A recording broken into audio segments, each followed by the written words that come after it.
আসসালামু আলাইকুম। যে যেখান থেকে ভিডিওটি ক্লিক করেছেন সবাইকে অসংখ্য ধন্যবাদ।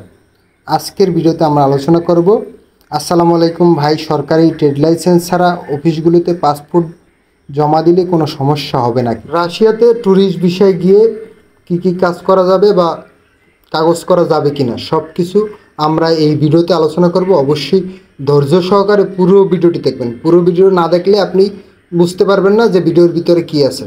পুরো ভিডিওটি অবশ্যই ধৈর্য সহকারে দেখবেন এবং একটা চ্যানেলটি সাবস্ক্রাইব করবেন, পাশে থাকা বেল আইকন ক্লিক করে রাখবেন, কমেন্ট বক্সে আপনার মতামত জানাবেন, একটা লাইক করে আমাদের উৎসাহিত করবেন ভিডিও বানানোর জন্য। রাশিয়া যাওয়ার জন্য আপনি যদি ট্রেড লাইসেন্স ছাড়া কোনো সরকারি অনুমোদিত ট্রেড লাইসেন্স ছাড়া এজেন্সিতে আপনি টাকা পয়সা জমা দেন, তখন আপনার যদি কোনো সমস্যা হয় এদেশের কোনো সরকার বা কোনো প্রবাসী কল্যাণ মন্ত্রণালয় থেকে আপনি কোনো সহায়তা পাবেন না, কারণ কোনো আইনের সহায়তা আপনি পাবেন না, কারণ তাদের কোনো ট্রেড লাইসেন্স নেই আপনি কার কাছে টাকা জমা দিয়েছেন। তাই সমস্যা রয়েছে। ট্রেড লাইসেন্স, সরকারি ট্রেড লাইসেন্স আছে এমন কোনো এজেন্সির সাথে কথা বলে তার সাথে চুক্তি করে কিভাবে কি সব কিছু, তারপরে রাশিয়াতে যেতে হবে। টুরিস্ট ভিসায় গিয়ে রাশিয়াতে কাজ করা যাবে কিনা? ট্যুরিস্ট ভিসায় আপনি যাবেন ঘুরতে, সেখানে দেখাশোনা করতে, সেখানের একটা আইন কানুন রয়েছে। আপনি সেখানে ট্যুরিস্ট ভিসায় যাবেন, তো আপনি ট্যুরিস্ট ভিসায় গিয়ে ওয়ার্ক পারমিটে কনভার্ট করতে ব্যাপক টাকা খরচ হয়ে যাবে সেখান থেকে। তো আপনি ট্যুরিস্ট ভিসায় গিয়ে সেখানে কাজ করতে পারবেন না, অবৈধ হয়ে যাবেন এবং সেখানে অবৈধ হয়ে গেলে পুলিশ ধরে আপনাকে দেশে পাঠিয়ে দেবে। তো ট্যুরিস্ট ভিসায় যাওয়ার জন্য আপনার অবশ্যই কাজের বিষয়ে গেলে আপনি কাজ করতে পারবেন, যে বিষয়ে যাবেন আপনি সেই বিষয়ে যেতে হবে, কারণ চুরি চামারি কোনো দেশেই আইনের ভিতরে নাই। কারণ আপনি যদি ট্যুরিস্ট বিষয়ে যান সেখানে কাজ করেন, সেটা আপনি অবৈধ হয়ে গেলেন। ট্যুরিস্ট বিষয়ে গেলে আপনি শুধু ঘুরতে যাওয়ার জন্যই যাবেন, সেখানে ঘুরে আপনার ভিসা থাকা পর্যন্ত আপনি দেশে চলে আসবেন। ভাই, রাশিয়া ওয়ার্ক পারমিট ভিসা কত বছরের জন্য দেয়? রাশিয়া ওয়ার্ক পারমিট ভিসা আপনার প্রথমত 3 মাসের মতো হবে। ওখানে গিয়ে আপনি যে কোম্পানিতে যাবেন ওই কোম্পানি আপনার কাজ বাজ দেখে আপনি কাজ ঠিকঠাক মতো কাজ করলে আপনার পরবর্তীতে 1 বছরের জন্য একটা কাট করে দেবে আপনাকে। এদিক থেকে কোনো সমস্যা হবে না, আপনি বৈধ থাকবেন সেখানে, অবশ্যই বৈধ থাকবেন। একটা কোম্পানিতে গিয়ে আপনি কাজ করবেন, অবশ্যই কাজ করবেন, সেখানে ইনকামও করতে পারবেন।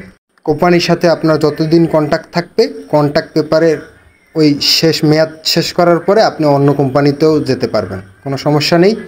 তো সেখানে বৈধভাবে আপনি থাকতে পারবেন। এক ভাই কমেন্ট করেছেন, আমার এই মাসের 8 তারিখে আবেদন হয়েছে। ইনশাল্লাহ আপনার আবেদন হয়েছে 1-1.5 মাসের ভিতরে, 2 মাস হাইস্ট সময়ের ভিতরে আপনি ওয়ার্ক পারমিটটি পেয়ে যাবেন। আপনার ওয়ার্ক পারমিটটি ইনশাল্লাহ যেন অতি দ্রুত এসে যায়।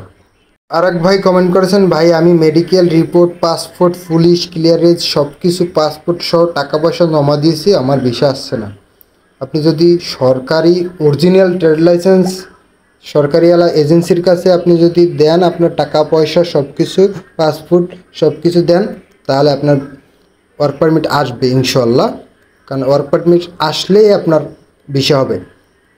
তো আপনি যদি দালালের কাছে দেন তাহলে আমি জানি না, কিছুই জানি না, কারণ দালালের কাছে টাকা জমা দিলে কোনো নিশ্চয়তা নেই, ভরসাও নেই।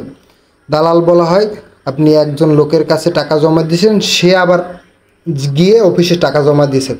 আপনি নিজে গিয়ে সরাসরি অফিসে যাবেন, ট্রেড লাইসেন্স আছে কিনা সরকারি সেই ট্রেড লাইসেন্স দেখবেন এবং সেখানে আপনার নিজের হাতে লেনদেন করবেন এজেন্সিগুলোর সাথে, তাহলে দেখবেন আপনার ভিসা এবং সব কিছু সাকসেস হবে। আপনারা অন্যের হাতে টাকা দিলে সে মজামাস্তি করে টাকা নিয়ে, ওই মজামাস্তি থেকে দূরে থাকবেন। তো প্রিয় দর্শক, আজকের ভিডিও এই পর্যন্তই।